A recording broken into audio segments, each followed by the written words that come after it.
ওরে মাকে কাঁদানো ভালো নয়, মাকে কাঁদালে নিজেকেও একদিন কাঁদিতে হয় রে বাবা। মায়েরা যারা আজ এই আসরে বসে আছেন, আজকে আমরা কার জন্য এসেছি মা? এখানে আমরা ভগবানের কৃপা প্রার্থী হয়ে সবাই এসেছি, ভগবানের চরণে একটু ভক্তি নিবেদন করতে এসেছি। তা যে ভগবানকে মান্যতা দিয়ে এখানে এসেছি, সেই ভগবান সকালের কাছে বলছে, ভাইরে মা বুঝি কত পানে চেয়ে আছে, শোন মাকে এমন করে কাঁদানো ভালো নয় রে। মাকে কাঁদালে নিজেকে ওদিন কাঁদিতে হয়। দেখেছেন মা, এর থেকে ভগবানের মুখনিসৃত বাণী থেকে এই কথাটা আমাদের সবার গ্রহণ করতে হবে। এই জগতে কোনো সন্তানের জন্য যদি অকারণে পিতামাতা কাঁদে, কোনো সন্তান যদি পিতামাতাকে অকারণে কাঁদায়, সমাজে কথিত আছে বাবা, কাঁদালে কাঁদিতে হয়, এই কথাটা কখনো মিথ্যা নয়। কাঁদিয়েছিল কৌশল্যা মাতাকে, ত্রেতাযুগে কাঁদিয়েছিল কৌশল্যা মাতাকে। কে কাঁদিয়েছিল মা? কাঁদিয়েছিল বাবা কৈকেয়ী রানী। কৈকেয়ী কাঁদিয়েছিল কৌশল্যাকে। কি করে? কৈকেয়ীর নিজের ছেলে ভরত রাজা হবে বলে চতুরতা করে রামচন্দ্রকে বনবাসে দিলে। রাজার কথা প্রতিশ্রুতি করে যেদিন রামচন্দ্র বনবাসে যাবে, শেষবারের মতো রামচন্দ্রের মা কৌশল্যা দেবী কৈকেয়ীর কাছে গিয়ে বলেছিল, রে কৈকেয়ী বোন, আমার এটাই তোর কাছে শেষ নিবেদন, তোর ছেলে ভরত রাজা হবে, এটা আমিও মন থেকে মেনে নিলাম, কিন্তু রামচন্দ্রকে বনবাসের বাণী দেওয়া বাণীটি তুই ফিরিয়ে দেব। শেষবারের মতো নিবেদন করে কৈকেয়ী কোনোভাবে শোনেনি সে কথা। বাধ্য হয়ে রামচন্দ্রকে বনবাসে যেতে হলো। এত নিবেদন বিনতি করার পরে যখন কৈকেয়ী মেনেছিল না, ওইখানে থেকে থেকে কৈকেয়ীকে অভিশাপ করেছিল কৌশল্যা দেবী, ওরে কৈকেয়ী, আমি তো তোর থেকে বড়, তবু আমার হাত জোর করে মিনতির বাণীটি তুই শুনলি না। শোন, রামচন্দ্রকে বনবাসে দিয়ে আমি কাঁদবো এক জনম,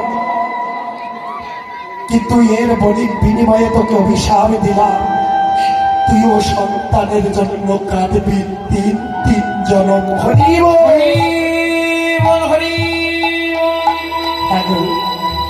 তাই পরবর্তীতে কৈকেয়ীর জন্ম হলো ওই যে কংসের কারাগারে ভগবান শ্রীকৃষ্ণের মাতা দৈবকী। পরবর্তীতে সচী মাতা যাদের এরকম করে ওই যে 18 নালার কথা শুনেছেন বাবা, এই করে তিনবার জন্ম হলো, কিন্তু সন্তানকে কৌশল্যার অভিশাপে 3 জন্ম ধরে সন্তানকে ধরে রাখতে পারলেন। কংসের কারাগারে যেদিন কৃষ্ণের জন্ম হলো, জন্মের পরে কৃষ্ণের বদলে মায়ের স্তনটুকু পান করাতে পারেনি, জন্মের পরে চলে যেতে পাঠিয়ে দিতে হয়েছিল যমুনার ওই পারে যশোমতী ঘরে। সচী মাতা নিমাই রূপে এত বড় সন্তান পেলে, তবু তাকে ছেড়ে জন্মের মতো সন্ন্যাস নিয়ে চলে গেল। ভগবান, এর থেকে এখনো প্রবাদ বাক্য আছে, কাঁদালে কাঁদিতে হয়, এই কথাটা কখনো মিথ্যা নয়। তাই ভগবান বলছে, ওরে মাকে কাঁদানো ভালো নয় রে ভাই, মাকে কাঁদালে নিজেকে একদিন কাঁদিতে হয়। যাদের ঘরে বৃদ্ধ পিতা মাতা আছেন, অপরাধ নেবেন না। যাদের ঘরে বৃদ্ধ পিতামাতা আছে, তারা কোনো কারণে যদি বৃদ্ধ পিতামাতাকে এক মুঠো ভাত না দিচ্ছে, তার কোনো পাপ নেই। আমি এখনো পাইনি বাবা। পিতামাতাকে ভাত না দিলে যে পাপ হবে, এটা এখনো কোনো শাস্ত্রে আমি পাইনি। আপনারা হয়তো অনেকে পেয়েছেন, কিন্তু আমি পাইনি। জানেন, কোনো পাপ হবে না, কোনো পাপ হবে না।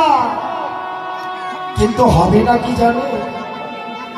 আজ যেমন তোমরা নিজের পিতামাতাকে ভাত দিচ্ছ না, তোমরাও যেদিন পিতামাতা হয়ে তোমরাও পিতামাতা হয়ে তোমার সন্তান যেদিন তোমাকে ভাত দেবে না, সেই দিন বুঝতে পারবে পিতামাতাকে কাঁদানো কত যন্ত্রণা। হরি বল, হরি বল, হরি বল। সেই জন্য আজকাল সন্তানকে কেন জন্মদান করেন পিতামাতা? শেষের দিনে একটু পরম বান্ধব হয়ে দেখা দেবে বলে। যেদিন আমি চলতে পারবো না, সেদিন আমার সন্তান আমার বদলে একটু অন্ন তুলে দেবে। আর পরম বান্ধব সন্তান সেদিন হবে যেদিন অন্ন তুলে দেওয়ার সঙ্গে সঙ্গে পিতামাতার পাশে বসে যখন দেখো থেকে পিতামাতার প্রাণ পাখি চলে যাবে, মধুর কৃষ্ণ নামটি তার কর্ণ মধ্যে আর কৃষ্ণ প্রাণ কৃষ্ণ বলে বলে দেবে। সেই সন্তান পরম বান্ধব হয়ে দেখা যায়।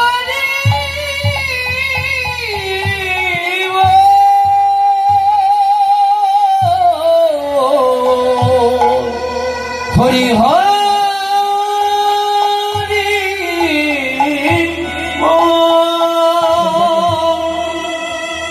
সন্তান শুধু সন্তান নয়, সন্তান কারো কারো ভাগ্যে এমন বান্ধব হয়ে যায়। কিন্তু আজকাল তো বান্ধবে সন্তান পাওয়া যায় না গো। আজকাল আর আমাদের ঘরে বান্ধব সন্তান জন্ম দিতে পারি না। সন্তান পিতামাতার কাছে শত্রু হয়ে যায়। তবে শাস্ত্র ঘটে ঘটে দেখবে, ইহাতে সন্তানের কোনো দোষ নেই মা। দোষটা আমরা যারা পিতা মাতা আছি তাদের। ভগবানের কাছে সন্তান চাই বটে, কিন্তু কৃষ্ণ ভক্ত তো সন্তান কোনোদিন চাই না। এই জন্য জগতে পিতামাতা দু ধরনের। এক ধরনের পিতামাতা হলেন কৃষ্ণ ভক্তিমতী, আর এক ধরনের পিতামাতা হলেন বিষয় ভোগী।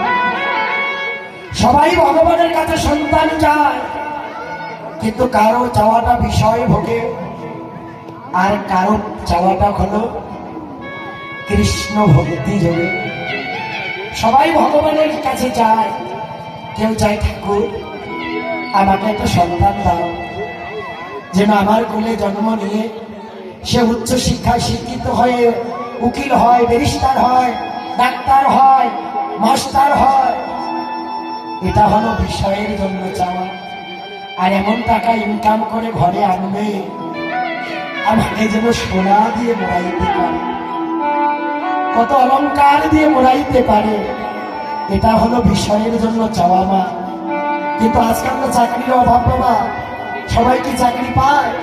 কিন্তু ওই যে বলেছিলেন টাকা যেন ইনকাম করে, এই বাসনা ভগবান কানায় কানায় পূর্ণ করে। সেই সন্তান তখন ওই যে ভগবানের কাছে চেয়েছিল, তো পিতামাতাকে টাকা দিতে হবে, তাই কারো ঘরে চুরি করতেও ঠেকায় না, ডাকাতি করতেও ঠেকায় না, তাই দিয়ে পিতামাতাকে এনে টাকা দাবি করে। হ্যাঁ, চাকরিও যদি হয় এখানে নয়, কলকাতা অনেক দূরে দূরে হয়ে যায়। জানেন, বৃদ্ধবেলায় ঘরে থেকে পিতামাতা বলে, বাবরে যে ফোন করে বলে আজকাল ফোনে বাবা এসে একটু আমায় ওষুধ কিনে দিয়ে যান।